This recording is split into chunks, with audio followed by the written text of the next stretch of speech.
কৃষ্ণ। আপনাকে কেউ যদি ক্ষতি করে তো নিজস্ব লোক ছাড়া কেউ ক্ষতি করতে পারবে না, এটা বাস্তব কথা। কিন্তু তারও বিচার হবে। ওনারে ভগবান শ্রীকৃষ্ণ দেখাইবে বিভিন্নভাবে বিপদ।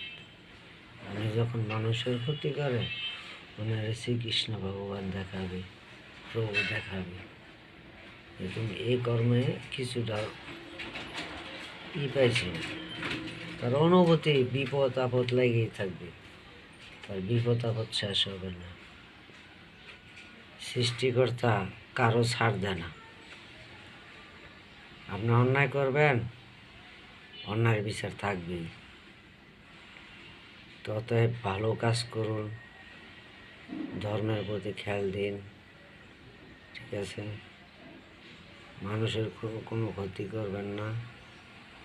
তো সবসময় সৃষ্টিকর্তা আপনাকে ভালো রাখবে, সুস্থ রাখবে, এটাই।